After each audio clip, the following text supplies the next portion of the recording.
So ngayon mga kababayan, ang pambato daw ng mga DDS, kung sakaling si Sara ay ma-impeach at ma-convict or matanggal bilang Vice President dahil sa impeachment, si Marcoleta at si Robin Padilla daw ang ipapalit nilang standard bearer.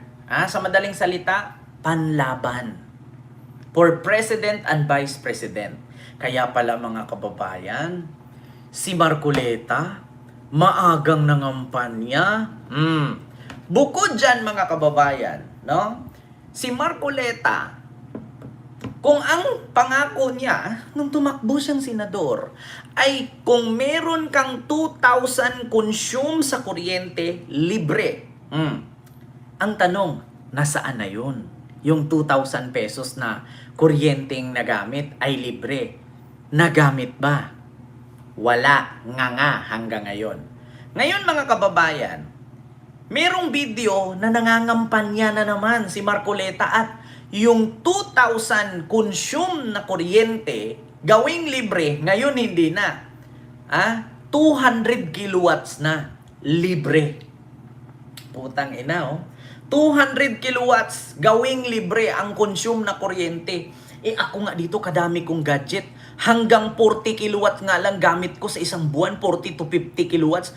Yun pang 200 kilowatts per bahay, libre na daw.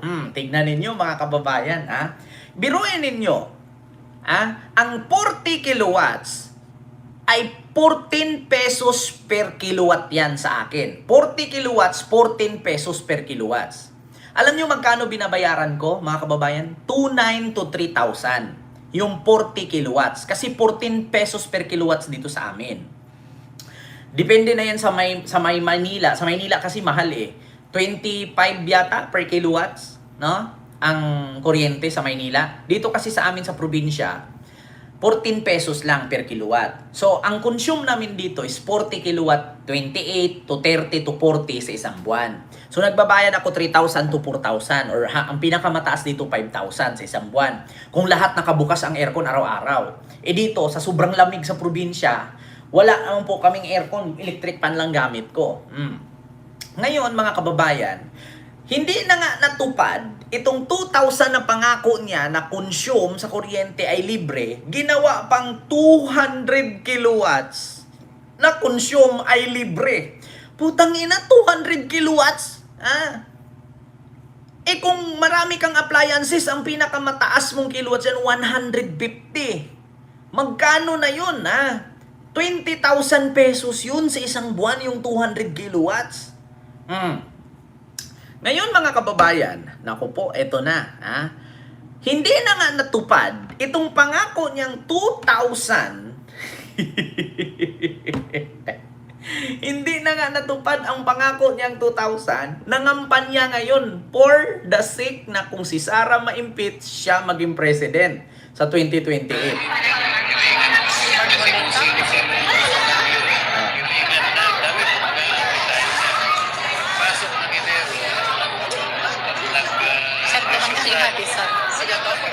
Unahin mo, hindi na 2,000, 200 kilowatt hours.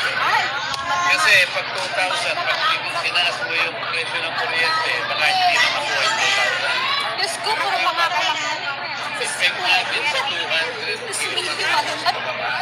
Ano pa yata nga sa 200 kilowatt pababa. Ayaw na daw 2,000, 200 na daw.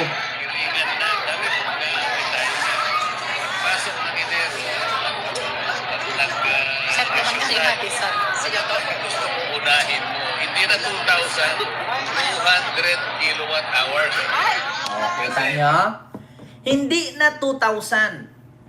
Kasi pag nagtaas ang kuryente, hindi daw masusunod yung 2,000 na libre. Ang gawin niya ay 200 kilowatts. Putang ina.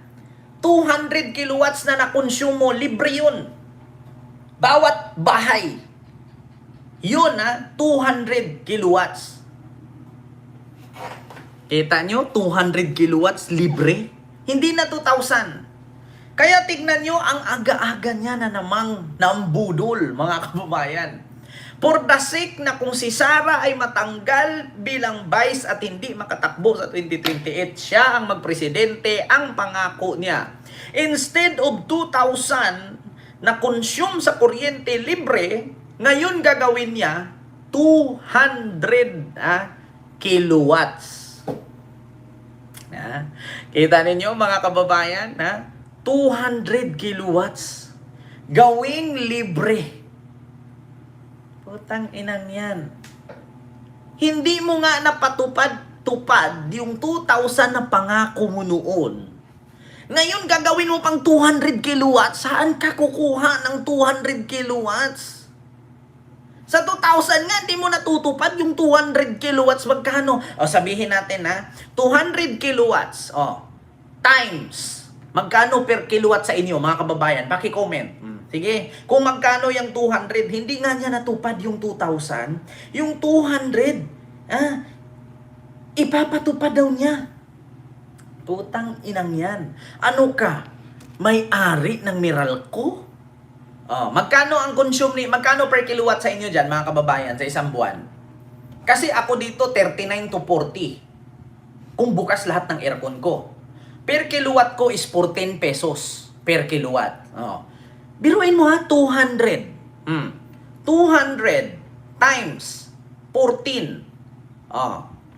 28. Diba? 28 times 14. Yung 2,000 nga na 2,000 lang, hindi mo nga maaprubahan. Ngayon, 2,800 pa. Dinagdagan mo pa ng 800.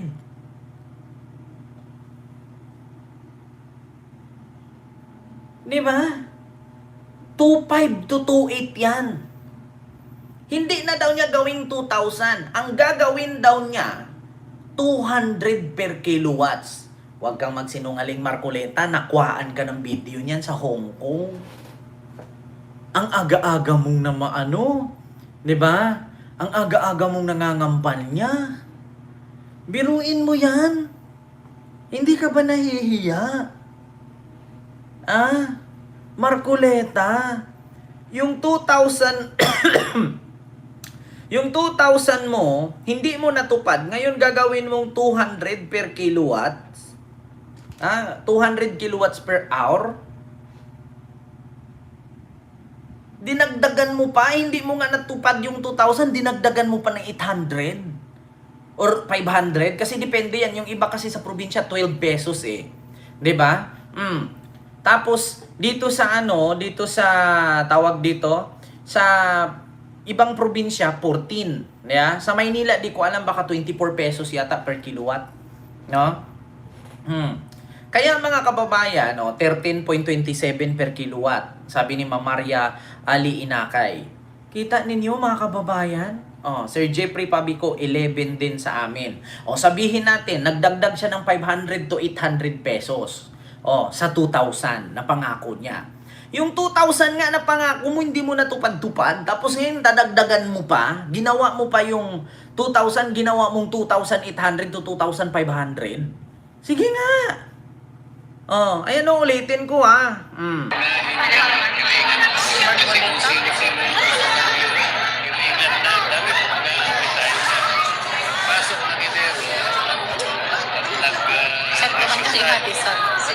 Gusto mo unahin mo, hindi na 2,000, 200 kilowatt hours.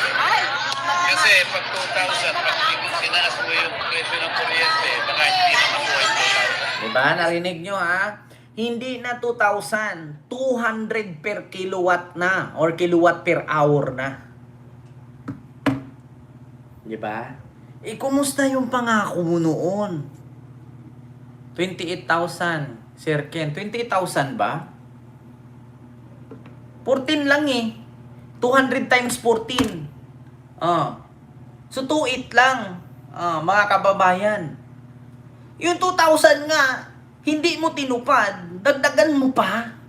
Kasi alam ko sa probinsya talaga, mga kababayan, 14, 15, or 12. Ganyan talaga kataas per kilowatt.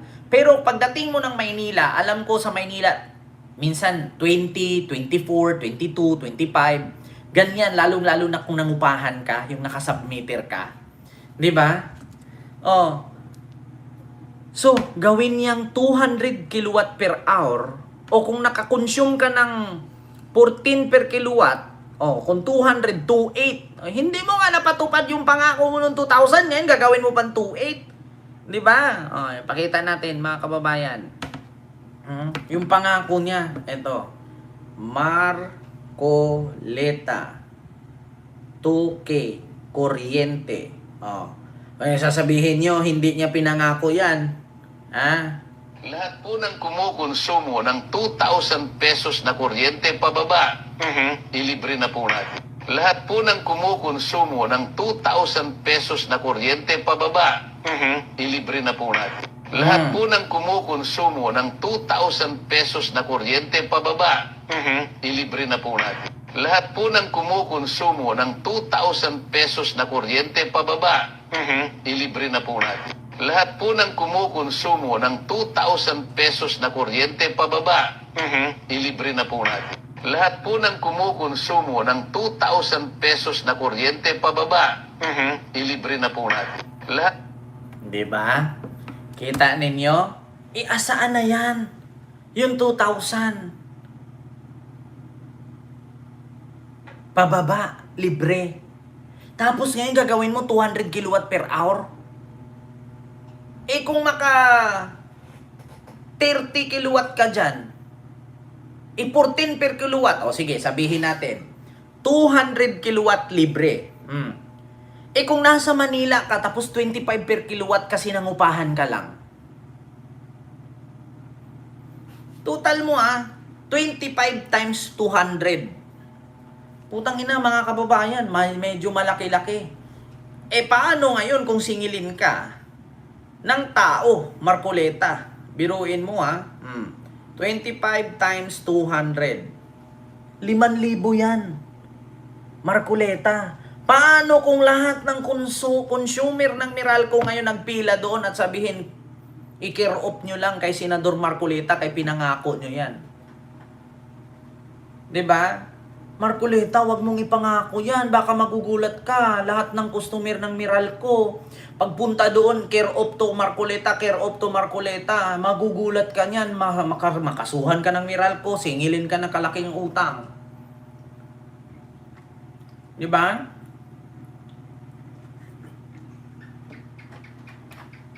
Gagawin daw niyang instead of 2,000, 200 na daw. Diba? Ang aga-aga mong nangangampanya, Marcoleta. Nabudol mo na nga ng una yung tao nung eleksyong 2025. Tapos, sa 2028, bubudulin mo na naman sila sa 200. Nagdagdag ka lang ng 800 to 500 to 800 pesos sa 2,000.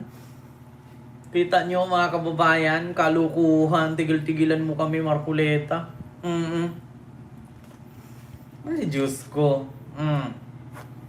Ay, nako.